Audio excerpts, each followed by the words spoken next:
There's only one phrase I've learned to really dislike in America. Only one phrase. And it comes out of the question which Jerry asked before.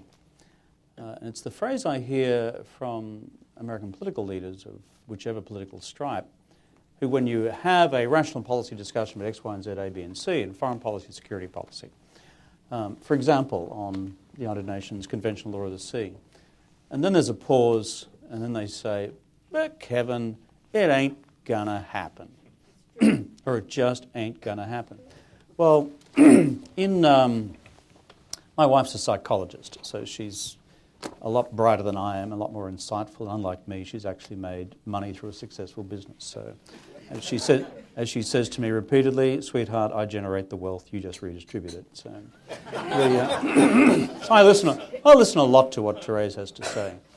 And her university work has been in a field called learned helplessness, how people learn to be helpless in their lives.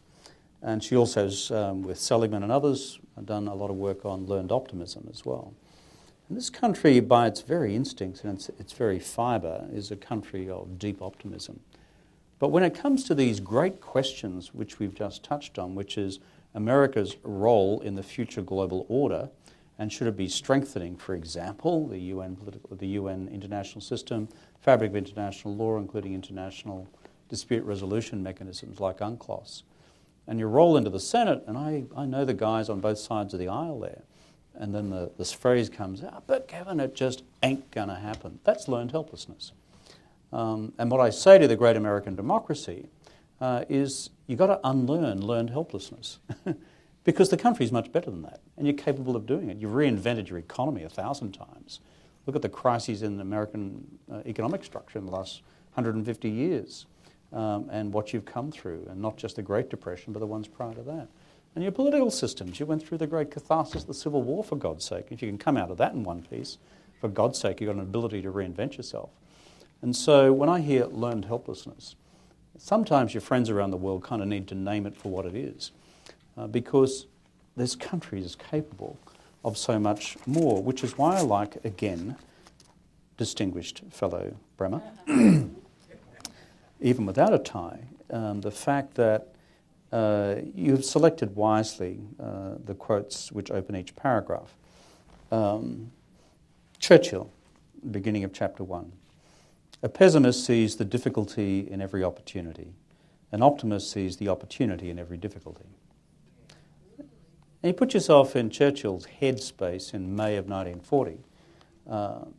This was considerable difficulty.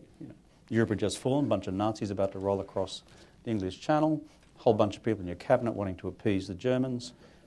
And so there's old Winston saying, an optimist sees opportunity in every difficulty. And so that, for me, is my experience as a well-disposed foreigner to this country. It's kind of the essence of America. It's how you've got to where you've got to and where you can go to in the future. So when people look at this book, which they should, and they will, my only prayer for this country and the world is that it does help to frame the debate about where America now stands in a world which is quite radically different from the one of just 3 years ago.